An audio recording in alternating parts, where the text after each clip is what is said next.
name is Matt Stefan. I'm part of the leadership team here, as I said. Welcome to Dwell Church.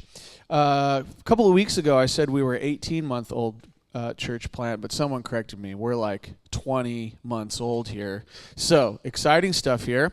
If you're just joining us at Dwell Church, we're an experiment to see what happens when you base a church on the following core values.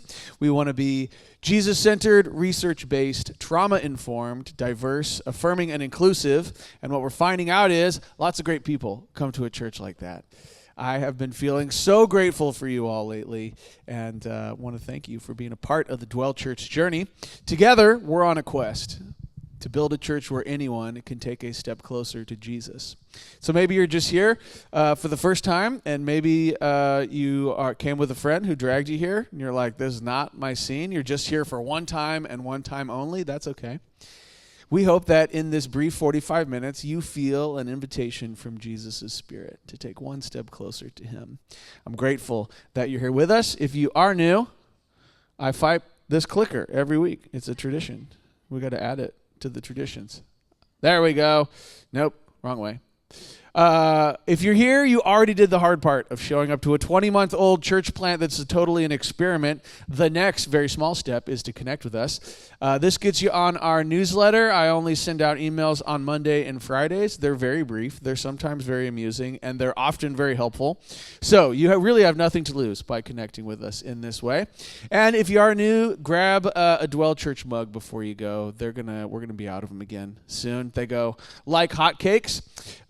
Next year in 2026, it's right around the corner, everyone, we'll give another financial update, but we're grateful that Dwell Church, one of our year 2 goals was to arrive at financial sustainability. No church plant that anyone has ever heard of hit that milestone in year 2, but you all did. So very grateful for you. If you are not or would like to give to Dwell Church, become a financial partner with us and the ministry that we're building here together, you sure can through that QR code, or if you sign up for the email, that link will be in there tomorrow. Finally, Christmas right around the corner. Want to walk through our schedule in the end of December because the school closes. We no longer have access to it. So I don't want you guys to show up here very sad on one of these dates. So you got to internalize this. Okay, Friday, December 19th, we will have our annual Christmas festival and service, candlelight service in this room. We have retooled some of the things for our holiday fest, and you're not going to want to miss it. Last year, we had an aspiration to have like a jazz trio. We just couldn't quite make it happen, but we did this year. It's going to be a lovely environment. So plan on inviting a friend to that. A little bit more about inviting a friend here in a moment. Then we'll have our candlelight service in here. Last year, Brian and Lisa and I got on this ladder, and we put stuff way up there, and this year we're not doing that because it was scary up there. So we have a continuous improving model here, and that's one of the ways. Then that Sunday, December 21st, we'll have no service. We're just having that service on Friday night that weekend. If you really love it, you can watch it again that Sunday if you really need something from Dwell Church on Sunday, December 21st.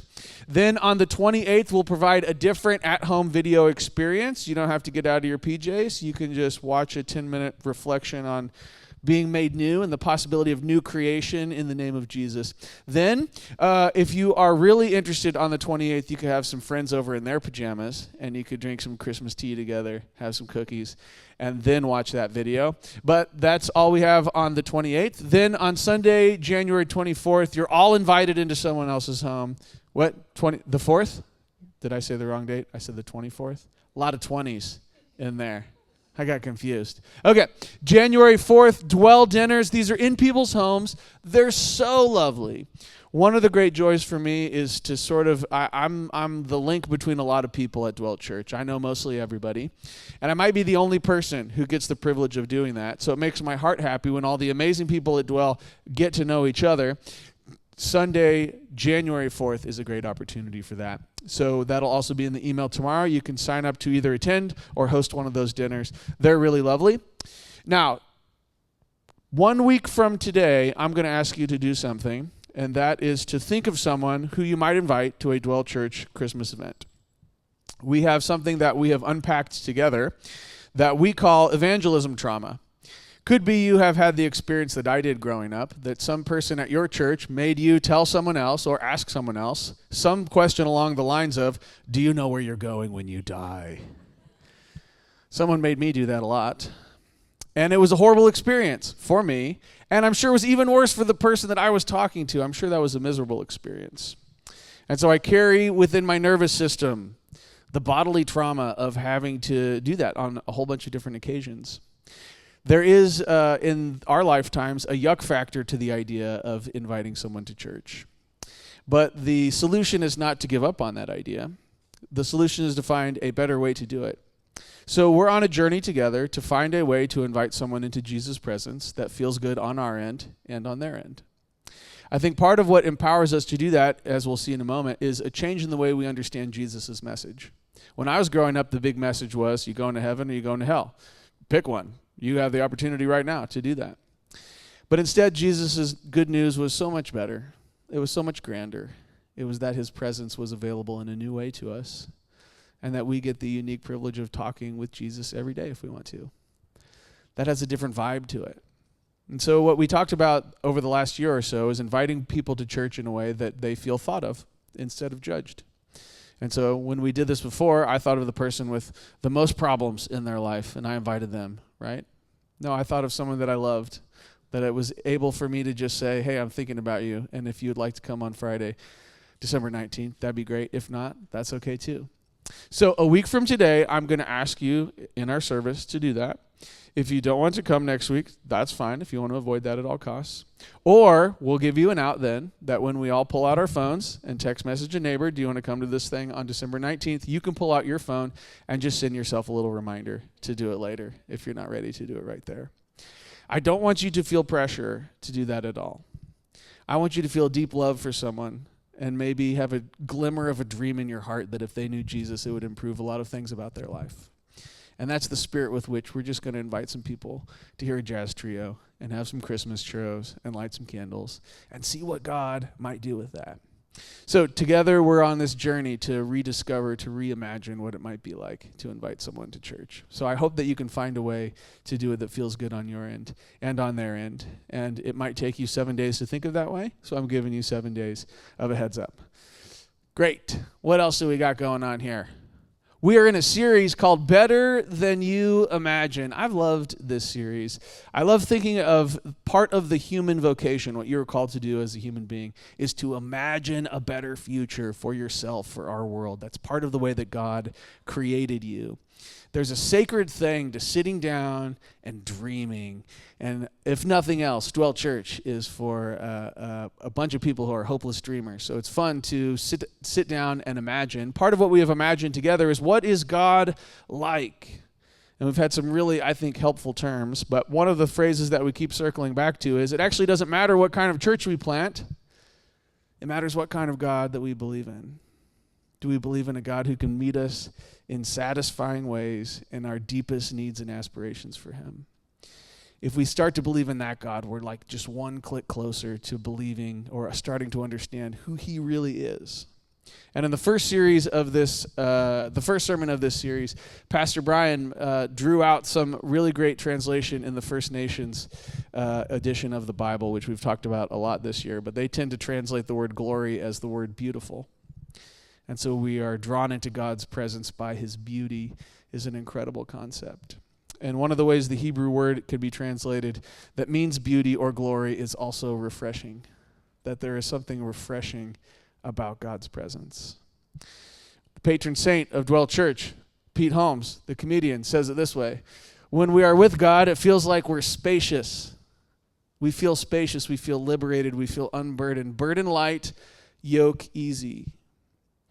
And it's our job to work, to do the hard work of imagining a God who can make us feel refreshed and unburdened. That is the Jesus we are called to follow. And we know that to be the case because he said so.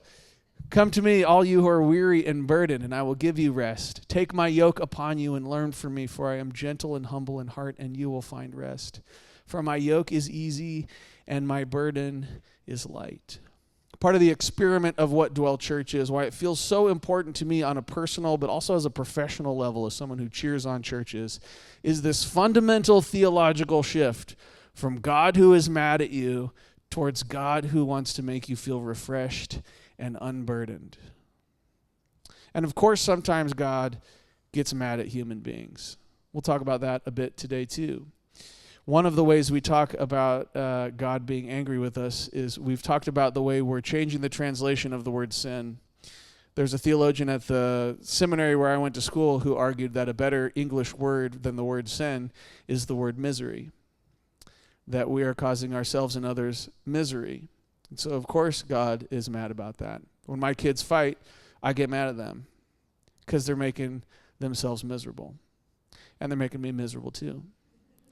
And so it is easy for me to imagine, having been a parent, a God who wants to make us feel unburdened and refreshed and less miserable, and then gets a little annoyed with us when we choose another way. Anyways, we're imagining God to be different in these key and important ways. We're also imagining his message to be grander and more majestic. There's an old way of understanding the Christian story that Jesus died for our personal sins so that we might one day go to heaven and escape this miserable rock. Jesus' message was so much grander and so much more beautiful that the God who makes us feel refreshed and unburdened was coming into our lives. He was not content to leave us in our miserable state, but instead is invading our world with his refreshing presence. This is the good news of Jesus. Of course, the death and resurrection of Jesus are the two most important things to happen in human history. And they cleared the way for God's presence to arrive in our lives. But it is his presence, his renewing presence, fulfilling his promises to make all things new. That is the grander and more majestic good news. So, God is better than we imagine. His message is better than we imagine. And today we're talking about how his world, his creation, is better than we imagine. A couple weeks ago, I went to Amsterdam. Used to be the home of Vincent van Gogh. I love Van Gogh. He's in deep dialogue with the Dutch masters whose paintings look like photographs, and you can get lost just looking at the little details. The eyes of the fish in the Dutch masters. I emailed some of the paintings of Rembrandt out, of the biblical characters. They're so lifelike. And Van Gogh saw all of that. He loved Rembrandt, and he thought, what is a truer way to paint? Even truer than the photographic perfection of the Dutch masters. He thought this. Because he thought that the Dutch masters had failed to appreciate the beauty of the earth. And so when you look at a Van Gogh, what you will feel is like the gravitas and the movement of a simple, this could be anywhere on the earth, it is just a field. And Van Gogh's point of view is that any field is filled with mind-blowing beauty. And so he painted random stuff. We don't know where this is. Doesn't have a name. Whatever town he happened to be at, he noticed the pure beauty. And you can feel in the wheat field, the way he painted it, the sense of its movement in the wind. And he was working with color in a way that, of course, these were not the colors in the scene in front of him. He said, the colors I paint are somehow even truer than the ones that are in front of my eyes. That he was seeing a deeper, more profound truth right there in a farmer working in his field. He had a deep conviction that there was something beautiful and profound about God's world. Recently, I talked to a surfer buddy who's a pastor that I used to know, and he was talking about how he loves beaches. California has these great beaches, and Southern California beaches are so different than Northern California beaches. But he moved to South Africa, and he said, I thought I understood what beaches could be like. But God is here at these South African beaches, is what he said. And it's not just on the planet Earth. It's also deep in the cosmos. This is a nebula that they call the Pillars of Creation, that the Hubble telescope took this photo, that these things just float out in space, and that they always have for billions of years before humans figured out a way to peek at them. They were just always there, looking gorgeous and grand like that. It's incredible. Dallas Willard, in his book Divine Conspiracy, which might seem like I read the whole thing, but it is like 700 pages, so I haven't read the whole thing to you. He had the sense of awe that I am describing. He had it once looking at his friend's fish tank. His buddy had gotten a new tropical fish, and they were like looking at how beautiful it was, just this one fish in the fish tank. And then Dallas Willard, who was a philosopher by trade, but was a deep and insightful follower of Jesus, said, "Did you know that in God's ocean there's like 1 billion of these?" And they reflected together on what it must be like for God to enjoy all of the fish when we're completely enraptured by only one. He wrote this: "Central to the understanding and proclamation of the Christian gospel today, as in Jesus' day, is a revisioning of what God's own life is like." He's working on the same project to think of God as even better than we imagine. We must revision of what God's own life is like and how the physical cosmos fits into it. It's a great and important task to come to terms with what we really think when we think of God. Most hindrances to faith in Jesus actually lie, I believe, in this part of our minds, who we imagine Jesus' Father to be. And if Jesus cannot help us with understanding God's life, he cannot help us at all with what salvation or faith is, but of course Jesus can, and he does. We should first of all think that God leads a very interesting life and that he is full of joy. Undoubtedly, he is the most joyful person in all of the universe. The abundance of his love and generosity is inseparable from his infinite joy. All of the good and beautiful things from which we occasionally drink tiny droplets of soul-exhilarating joy, God continuously experiences in all of their breadth and depth and richness. I told my friend that we pay a lot for a tank with a few tropical fish in it and never tire of looking at their brilliant iridescence and marvelous forms and movements, but God has a sea full of them which he constantly enjoys. And gradually there crept into my mind the realization that God sees this kind of thing all of the time. The beaches and the nebula and the tropical fish. He sees them and he experiences them and he knows them from every possible point of view. This and billions of other gorgeous scenes like it. In billions of other worlds, great tidal waves of joy must constantly be washing through God's being. Perhaps it is suddenly strange to say, but I was extremely happy for God as I looked at this fish. And I thought I had some sense of what an infinite joyous consciousness that he is and what it might have meant for him to look at his creation and say that it was good. But it is not just creation. The nebula is beautiful. We have seen beautiful tropical reef. We can imagine Van Gogh being inspired by that painting and just overwhelmed by the beauty of the single wheat field with the wind whipping through it. But there's also a kind of moral beauty. I've shared with you all the journey of me coaching Margot's soccer team this fall. It was so much fun. I played soccer in college. It was like one of my first loves.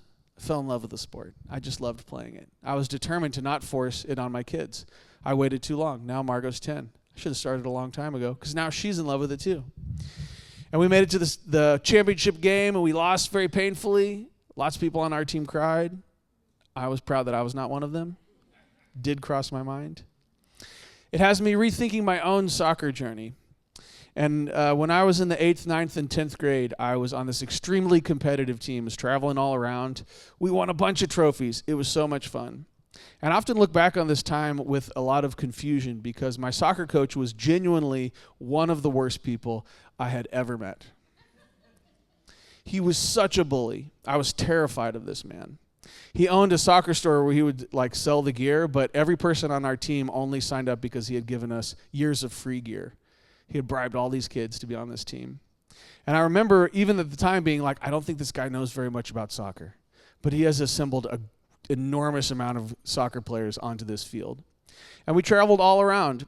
And probably this person's largest claim to fame is that for all the guys that were traveling on the team, in the hotel, he would buy pornography for them. And I opted out every time. But I remember thinking, if my conservative parents knew this is what was happening. And I often sometimes wonder, did they know? I mean, this was kind of the open secret. My parents had the you are who you hang out with sort of mentality. And so throughout my life, I've just been reflecting on, wow, it's kind of nuts that they let me spend 3 or 4 years of my life, very formative years of my life with this guy. When I was in college, I was getting ready to graduate, and this old soccer coach called me. And I was sort of shocked, but you got to answer, right? And he said that he had become a Christian. and that he apologized in detail for everything I just shared with you, and a myriad of other things that he remembered. And he said that he had this whole wing of his house, whole rooms full of soccer trophies and stuff, that he had burned them all. And that he said he was so sorry for all of those strange moments and all of the sort of moral confusion that he put onto all these kids. There is a beauty, even to the human component, of an otherwise gorgeous universe that we get to witness. The total unexpected transformation of people's lives sometimes. There is a beauty to the way that the world works, and that we get to come across people whose lives are completely changed sometimes by the good news of this Jesus. And yes, if I were you, I would skeptically say, of course the world is beautiful, but there are still grief and misery in the world. One of the deep convictions of Dwell Church is that you and I have permission to feel our feelings and are responsible for offering them to God. And so one Sunday a year, we have a whole service just about grief, to do the hard work of grieving together. Of course there's grief in the world. And as I've said, we did a whole series on the S word, the word sin, that we are retranslating misery. And so you get these profound verses like, "Behold the Lamb of God who has come to take away the misery of the world." We can see the beauty of the world and even the beauty of human beings without denying the very real reality of grief and misery. But there's a key bit of theology here that it's at the heart of this sermon, and it's that God's goodness endures anyways. Growing up, it was impressed upon me that one day God would burn this world and start over with a new creation. But that's not how the story of the Bible works.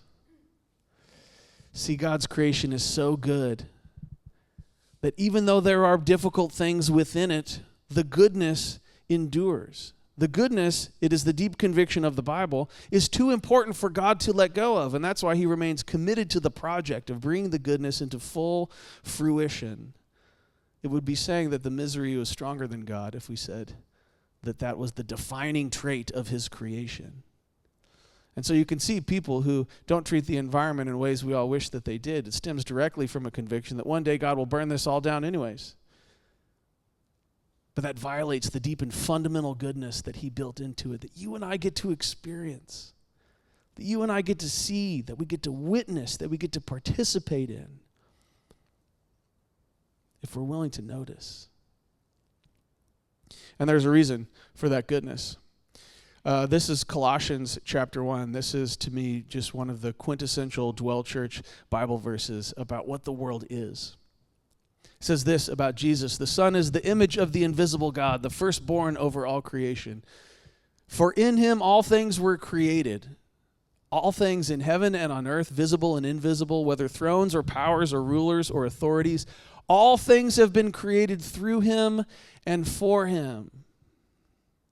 We ought not be surprised when we see beauty in the world, because this is Jesus' world and his fingerprints are all over it. Every beautiful thing you and I can conceive of or witness or get to hear about or look at a photo, these are the fingerprints, the evidence of Jesus. This is his world. All things have been created through him and for him. He is before all things, and astoundingly in him all things hold together. He is actively participating in the ongoing existence of the world.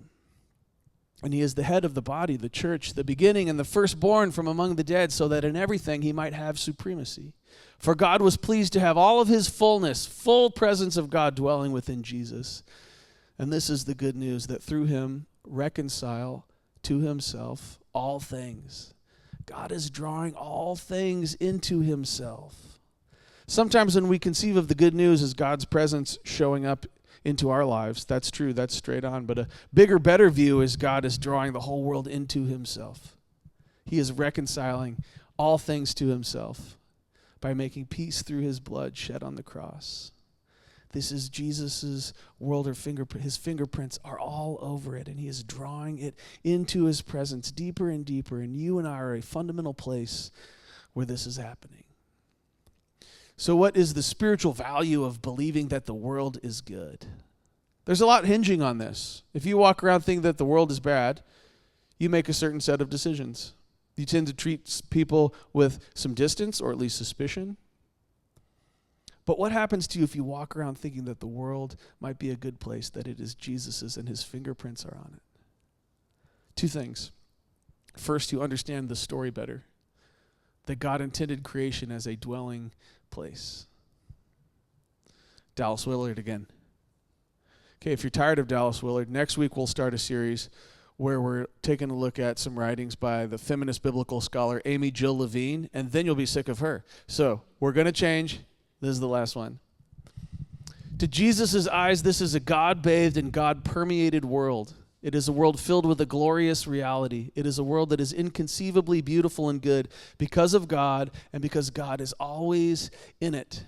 It is a world in which God is continually at play and over which he constantly rejoices until our thoughts of God have found every visible thing and event glorious with his presence. The words of Jesus have not yet fully seized us. One of the ways we talk about what we hope for every person that comes to Dwell Church is that they become like Jesus, who knew that the world is saturated with God's presence.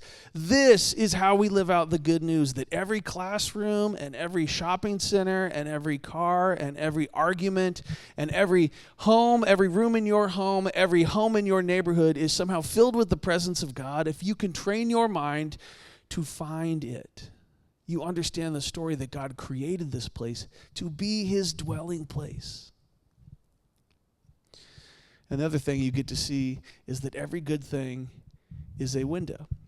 See, every good thing that has ever happened to you and every good thing that has ever happened to me, every beautiful thing that I have ever experienced was God whispering to me, if you like that, you will love spending time with me. I am the creator. I have devised this for you to enjoy, so that you could know a bit of what my heart for you is like. It is a window into who God is. In a moment, we'll talk about the beautiful sacrament of the wine and the bread. But this is a sacramental understanding of all things, that in the ordinary world, God is whispering to you and I through it in life-changing, heart-shaping ways. Just like his presence can be in the wine and the bread, this understands God's presence to be anywhere something beautiful is, for you and I to enjoy, his gift wooing you closer to his own heart. Finally, a bit on gratitude, noticing, and joy. We have a problem with gratitude because our brains are designed as threat detection machines. We're so much better at finding the negative in the world. And evolutionary biology tells us that that keeps us safe.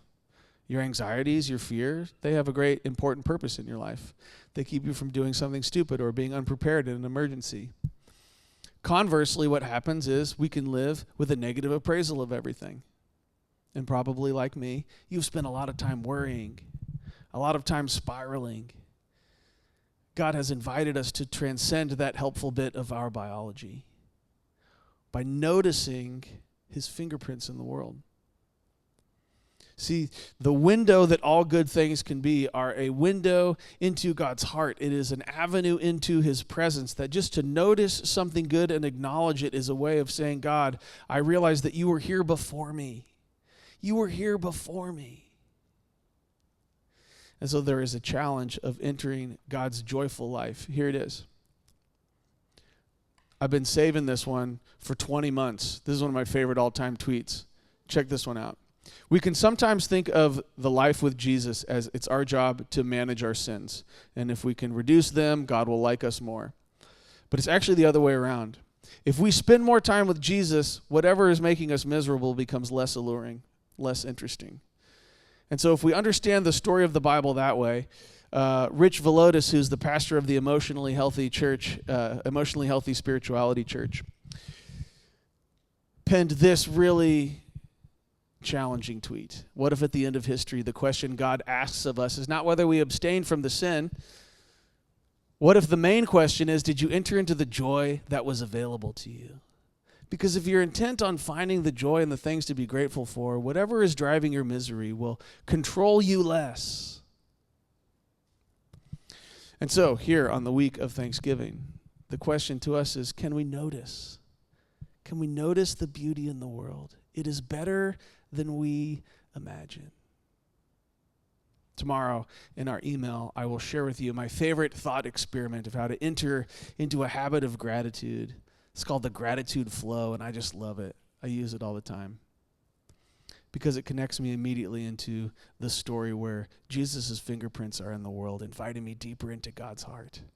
And that's what gratitude is about. I just noticed God winking at me in this one beautiful moment to remember that he saw me, that he loves me, that he's inviting me deeper into life with him. And if I just fill my day up with that thought, noticing the good things of my life, I find myself saying, oh yeah, it is so much easier to turn my mind to the goodness of Jesus and his life-changing message when I remember how good it is to hold hands with my child, or how much I love the crisp fall air, or how joyful it was to go on an international trip with my wife. If I could just remember the good things in my life, they remind me that God is there. And so the question to me becomes, was I willing to notice the invitations that God put in my day, my life, so that I can step into his presence with more frequency?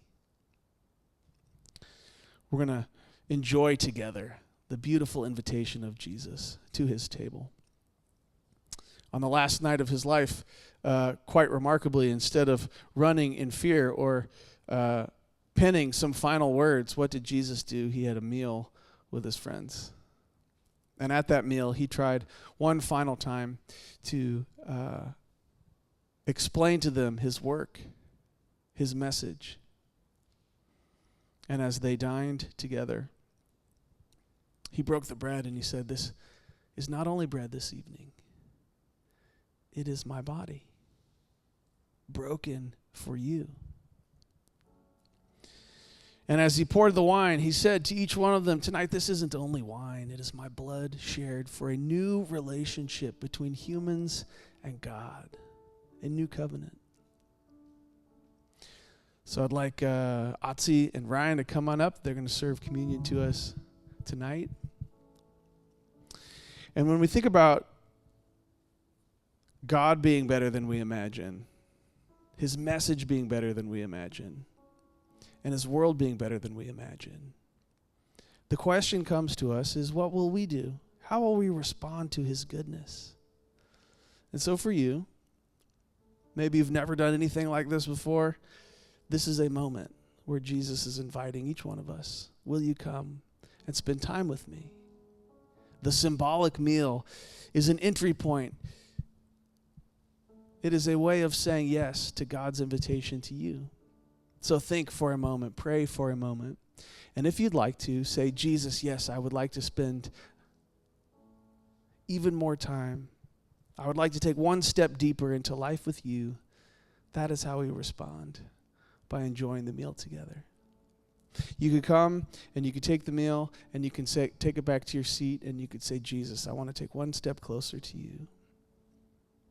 That's what we'll do together as we listen to some music. Let me pray for you. Jesus, we open our heart up to you. We open our minds up to you. And together, Lord, we want to say, yes, we would love to take a step deeper into life with you.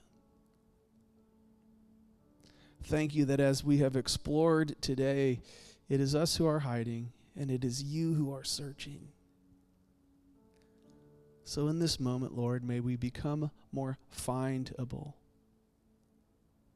And as you have invited us into your presence to this meal, we say yes to you, Jesus. Would you give us eyes to see your fingerprints on the world? Would you give us the strength of mind to be grateful and to walk through that avenue into your presence as we do so? And Jesus, would you bless my friends here? I lift them up to you. Amen.